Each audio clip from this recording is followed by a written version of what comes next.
You're eating healthy. You've cut junk food. Maybe you're even doing keto or intermittent fasting, but the scale won't move. What if I told you some of the healthiest foods on the planet are secretly spiking your insulin and silently blocking your fat loss? Today, I'm going to show you which foods, the science behind it, and exactly how to fix it so your body can finally burn fat again. You've been told your entire life that fat loss is simple: eat less, move more, count your calories, and the weight will come off. And yet, millions of people are doing exactly that, cutting calories, exercising harder than ever, and still not losing fat. Or worse, they lose a little only to gain it all back. So, what's really going on inside your body? Because here's the truth that most people never hear. Your body is not a calculator, it's a hormone driven survival machine. And at the center of that system is one powerful hormone that quietly controls whether you burn fat or store it. That hormone is insulin. Insulin is not evil, it's essential for life. Every time you eat, your body releases insulin to help move nutrients, especially glucose, out of your bloodstream and into your cells. But here's the part no one explains clearly.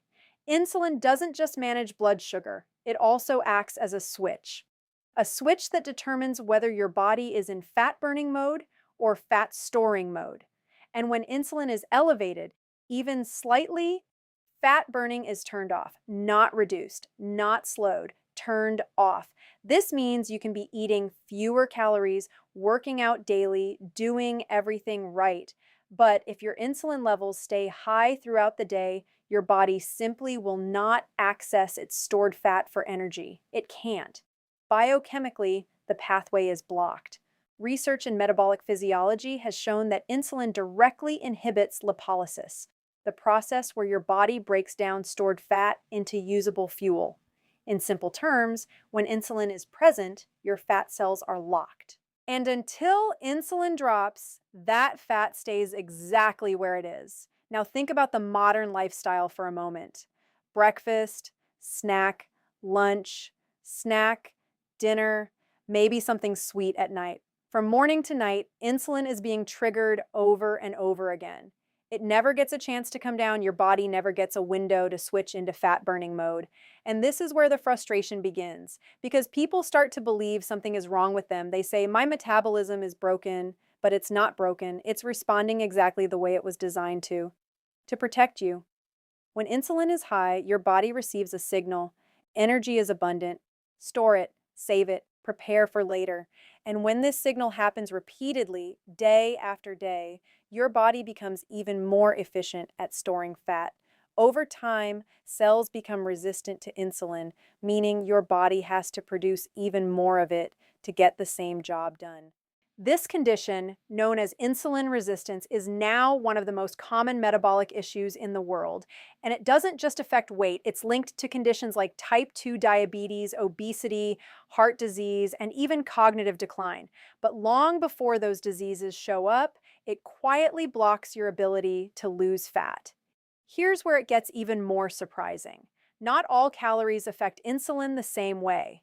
Two meals with identical calories can create completely different hormonal responses in your body. One meal might keep insulin low and allow fat burning to continue. The other might spike insulin and shut that process down entirely. So when someone tells you a calorie is a calorie, they're ignoring the hormonal reality of how your body actually works. This is why some people can eat what seems like a high-calorie diet and still stay lean, while others struggle despite eating less. It's not just about how much you eat.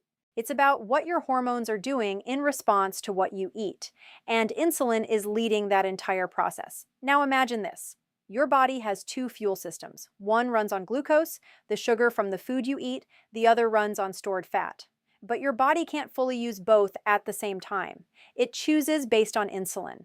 When insulin is high, your body burns glucose and stores fat.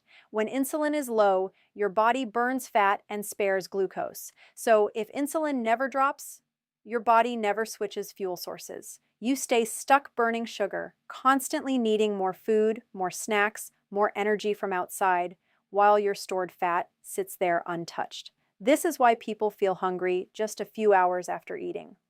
It's not always about willpower, it's about biology. Their body is locked out of its own energy reserves. And this is the cycle that keeps repeating. Eat, insulin rises, fat storage, energy drops, hunger increases, eat again, over and over, day after day. Day. Breaking this cycle doesn't start with cutting more calories. It starts with understanding and controlling insulin, because once insulin drops, something powerful happens. Your body finally gets access to its stored fat. Energy becomes stable, hunger decreases, cravings fade, and fat loss becomes not just possible, but natural. This is why strategies that lower insulin, like reducing refined carbohydrates, spacing out meals, or even periods of fasting, can have such a dramatic effect. They don't just reduce calories, they change the hormonal environment in your body. They flip the switch. And when that switch flips, your body does what it was always designed to do: burn fat for fuel. So if you've been stuck, frustrated, doing everything you've been told, maybe it's time to stop asking, how many calories am I eating? And start asking a more powerful question: what is my insulin doing? Because the answer to that question might be the missing piece that finally unlocks your fat loss. You wake up determined to do everything right. You reach for foods you've been told are healthy, foods that promise energy, vitality, even fat loss. A smoothie packed with fruit, a warm bowl of oatmeal, a low-fat yogurt labeled light and heart-friendly. It feels like discipline, it feels like progress, but beneath the surface, something very different is happening inside your body. Because not all healthy foods are metabolically equal. Some of them, despite their reputation, are quietly triggering one of the most powerful fat storage signals in your body. And it happens without you even realizing it. It starts with something as simple as a fruit smoothie: bright, colorful, loaded with vitamins. But the moment those fruits are blended, the structure of the fiber is broken down. What was once slow digesting becomes rapidly absorbable. The sugars hit your bloodstream faster than your body is prepared for, and in response, insulin rises quickly to handle the surge. Studies in nutrition science have shown that liquid carbohydrates are absorbed more rapidly than solid foods, leading to sharper spikes in both blood glucose and insulin. What feels like a healthy choice can metabolically resemble a sugary drink. And the impact doesn't stop there.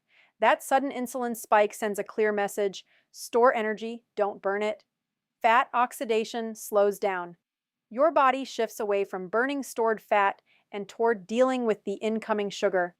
Within a short time, blood sugar begins to drop again, often leaving you feeling hungry, tired, or craving more food. The cycle repeats, and you're left wondering why you're constantly hungry despite eating clean. Then there's oatmeal, a staple of heart-healthy diets recommended for decades. It's rich in carbohydrates, and while it does contain fiber, many modern forms, especially instant oats, are processed in a way that speeds up digestion. The starches are quickly broken down into glucose, raising blood sugar levels and triggering insulin release. Research comparing different breakfast foods has found that high carbohydrate meals like oatmeal can lead to higher post-meal insulin levels compared to meals higher in protein and fat. The result is the same internal signal: store energy, suppress fat burning. And here's the contradiction that confuses so many people. You can eat a bowl of oatmeal that's low in calories, low in fat, and widely considered healthy, and still create a hormonal environment that makes fat loss harder. Because again, your body is not responding to labels, it's responding to chemistry. Now consider low-fat yogurt, marketed as a smart, guilt-free choice. But when fat is removed from food, something has to replace the flavor. In many cases, that something is sugar. Add to that the natural insulin response from dairy proteins, and you get a combination that can significantly raise insulin levels. Scientific studies have shown that certain proteins, especially those found in dairy, can stimulate insulin secretion even without large increases in blood glucose. This means you can experience an insulin spike even when a food doesn't seem particularly sugary. It's a hidden effect, and it matters, because every spike reinforces the same message: store, don't burn. Then comes whole wheat bread. It carries the image of being healthier than white bread, and in some ways, it is. But when it comes to insulin response, the difference is often smaller than people expect. Whole grains are still broken down into glucose during digestion. Once that glucose enters the bloodstream, insulin responds. Some studies have found that certain whole grain products can still produce significant glycemic and insulin-emic responses, especially when finely milled into flour. Your body doesn't see the packaging. It doesn't read the marketing. It sees glucose, and it reacts accordingly. Bananas add another layer to this story. They're natural, full of nutrients, and often recommended as a quick energy source. But that's exactly the point. They are quick energy. As bananas ripen, their starch converts into sugar, increasing their glycemic impact. This leads to faster absorption and a stronger insulin response. For someone trying to fuel a workout, that might be useful. But for someone trying to keep insulin low and access stored fat, it can work against them. This is where timing and context become critical, because the same food can have a different effect depending on when and how it's eaten. But without that awareness, even healthy choices can unintentionally keep your body in a cycle of energy spikes and crashes. And then there are the so-called healthy snacks. Protein bars, granola bars, packaged foods that promise convenience and nutrition. Many of them are engineered to taste good, last long on shelves, and trigger reward signals in your brain. Hidden sugars, processed carbohydrates, and even certain protein blends can all contribute to insulin release. Research into ultra-processed foods has shown that they often lead to higher calorie intake and altered hormonal responses compared to whole foods. You eat them thinking you're staying on track, but internally, your body is being pushed back into fat storage mode. This is the part that feels almost unfair. You're not eating fast food. You're not drinking soda. You're making conscious, healthy decisions. And yet the scale doesn't move. Energy fluctuates. Hunger persists. Motivation fades. Because the problem was never just about choosing healthy foods. It was about understanding how those foods interact with your hormones. Every time insulin rises, even temporarily, it pauses fat burning. And when those rises happen frequently throughout the day, meal after meal, snack after snack, your body spends very little time in a state where it can actually access stored fat. It's like having a savings account you're never allowed to withdraw from. The energy is there, the fat is there, but the signal to use it is constantly being blocked. And over time, this pattern can lead to deeper metabolic changes. Repeated insulin spikes can contribute to insulin resistance, where your cells become less responsive to insulin's signal. To compensate, your body produces even more insulin. This creates a cycle that becomes harder to break, making fat loss increasingly difficult. But awareness changes everything.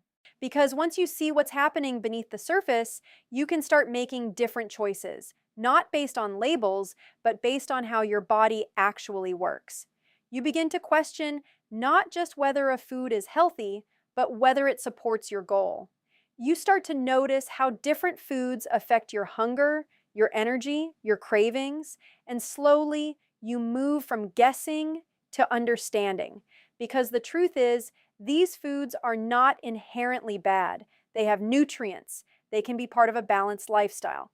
But in the context of fat loss, especially when insulin control is the goal, they can become obstacles, silent ones. And the moment you recognize them, you take back control. Not by eating less, but by eating smarter. Not by fighting your body, but by working with it. Because once you align your food choices with your hormones, everything begins to shift. Energy stabilizes, hunger quiets. And for the first time, your body is finally allowed to do what it was designed to do: burn its own stored fat. Inside your body, right now, a silent conversation is happening. You can't feel it, you can't see it, but it is deciding in real time whether you burn fat or store it. Every bite of food you take sends a signal. Every signal triggers a response. And at the center of this entire system is a finely tuned biological mechanism designed for survival, not modern life. Because your body was never built for constant eating, it was built for cycles. Periods of feeding, followed by periods of fasting, times of abundance, followed by times of scarcity. And within those cycles, your metabolism learned how to switch between fuels, how to protect you, how to keep you alive. But in today's world, that system is being overwhelmed. You wake up and eat. A few hours later, you snack, then lunch, then another snack, then dinner, maybe something sweet before bed. From morning to night, your body is in a constant fed state. And every time you eat, insulin rises. This is normal, this is expected. But what's not normal is how often it happens. Because insulin was never meant to stay elevated all day long. When insulin rises, it tells your body to store energy. Glucose is moved into cells, excess energy is converted into fat. At the same time, another process is suppressed. The process that allows your body to break down stored fat and use it as fuel. This process is called lipolysis, and insulin directly inhibits it. That means as long as insulin is elevated, your body cannot efficiently burn fat, not because you lack willpower, not because you're not trying hard enough, but because the biochemical pathway is being blocked. Now imagine this happening not just once, but repeatedly throughout the entire day. Each meal, each snack, each sip of a sugary drink, or even a healthy beverage. Every time insulin rises, fat burning pauses. And before insulin has a chance to fall back down, another spike comes in. The window for fat burning never fully opens. Over time, this constant stimulation creates a deeper problem. Your cells begin to adapt. They become less responsive to insulin's signal. It's a protective mechanism. When cells are exposed to high levels of insulin again and again, they start to resist it. This condition is known as insulin resistance, and it changes everything because now your body has to produce even more insulin to achieve the same effect. Higher insulin levels become the new normal, and with that, fat storage becomes easier and fat burning becomes harder. Research in metabolic health has shown that insulin resistance is strongly associated with weight gain, particularly around the abdomen. It's also linked to chronic conditions like type 2 diabetes, cardiovascular disease, and fatty liver. But long before those diseases are diagnosed, the first sign is often stubborn fat that refuses to go away. This is where people start to feel trapped. They eat less, they move more, they follow the advice they've been given. But the results don't match the effort, and the frustration builds because no one told them that their body is operating under a different set of rules. Rules governed by hormones, rules where timing, frequency, and food composition matter just as much, if not more, than total calories. And at the center of those rules is insulin. Now consider what happens when insulin is finally allowed to drop, when there is a gap between meals, when the body is not constantly processing incoming energy. Insulin levels begin to fall, and as they fall, something shifts. The brake on fat burning is released. Lipolysis begins again. Stored fat is broken down into fatty acids and released into the bloodstream. The body starts using its own reserves for energy. This is not a starvation response. This is a normal, healthy metabolic state, one that humans have relied on for thousands of years. In this state, energy becomes more stable. Instead of relying on frequent khabar intake, your body taps into a nearly unlimited supply of stored fuel. Hunger signals change, cravings diminish, the urgency to eat every few hours fades. This is the metabolic flexibility your body was designed for. The ability to switch between burning glucose and burning fat, depending on availability. But that flexibility is lost when insulin is constantly elevated, and regaining it requires a shift in how you eat, not just what you eat, but how often. Because every time you eat, you reset the insulin clock. You bring it back up. And if you do that too frequently, you never give your body the chance to return to a fat-burning state. This is why meal spacing matters. This is why constant snacking can be so disruptive. Even small amounts of food can trigger an insulin response. Even foods that seem harmless can keep insulin elevated if consumed often enough. It's not just the size of the spike, it's the frequency. And when those spikes are reduced, when meals are consolidated, when the body is given time to rest between feedings, insulin patterns begin to change. They rise when needed and fall when not. This creates a metabolic rhythm that allows both fuel systems, glucose and fat, to function properly. And within that rhythm, the body finds balance again. Scientific studies on intermittent fasting and time restricted eating have shown improvements in insulin sensitivity, reductions in fasting insulin levels, and increased fat oxidation. These are not extreme interventions. They are simply a return to a more natural eating pattern, a pattern your body already understands. But this isn't just about weight, it's about energy, it's about clarity. It's about breaking free from the constant cycle of hunger and fatigue.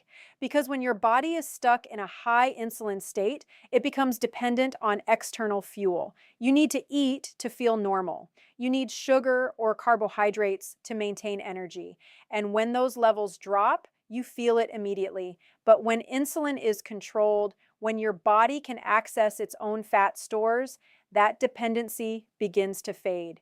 You are no longer running on a short-term fuel supply. You are tapping into long-term reserves, and that changes everything. It changes how you feel between meals. It changes how your body responds to food. It changes your relationship with hunger itself. Because hunger is no longer an emergency. It becomes a signal, one that you can understand, not fear. And this is where real transformation begins, not with restriction, not with punishment, but with awareness. Understanding that your body is not working against you. It's following instructions. Instructions written in hormones, shaped by your habits, influenced by every choice you make throughout the day. And when you change those instructions, when you give your body the space to lower insulin, to access stored fat, to restore its natural rhythm, you unlock a process that has been there all along, a process that doesn't require extremes, just alignment.